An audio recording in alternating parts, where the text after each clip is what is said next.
No, you're absolutely right. I think the kind of ranges we were looking at were going as low as 1.3, 1.4 trillion, and at the other end, they were almost going to 1.8, 1.9. So I think Saudi Arabia has achieved a fairly good level for from a pricing point of view.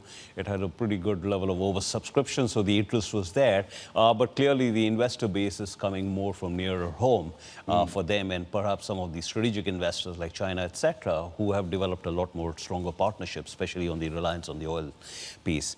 I think just as the previous speaker said, the challenge is going to be a bit on ensuring that there is money on the table for the investors who have gone into the IPO, but equally the dividend yield is going to continuously be benchmarked.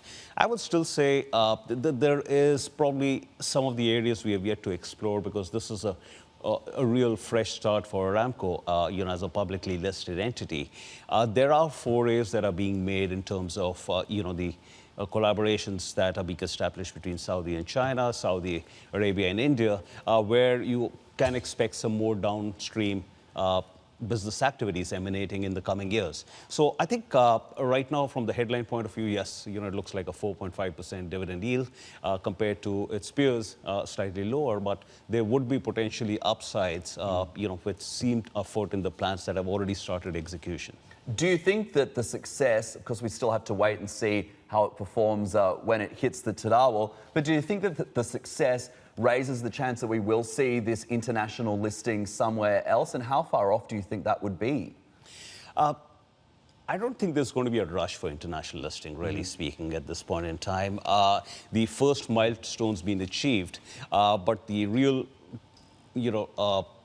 checkpoint will really come when, if there's a further material issuance that we see in the market, and that could be a point where Aramco feels comfortable listing in another jurisdiction.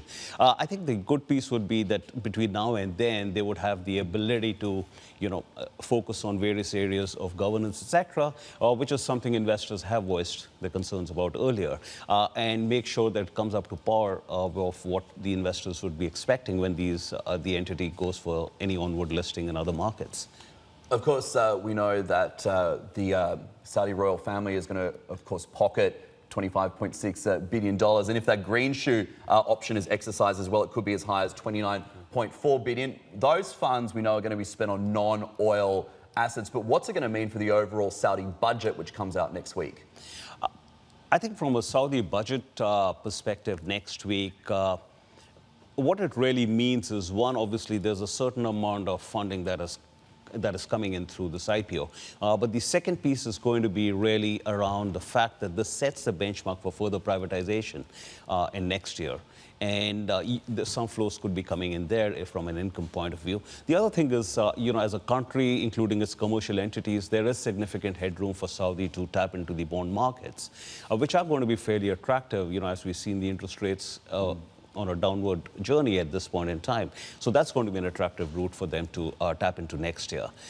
We are already beginning to see certain kind of commercial activity starting to take off, and there is an upside we're looking at in terms of growth of non-oil sector next year.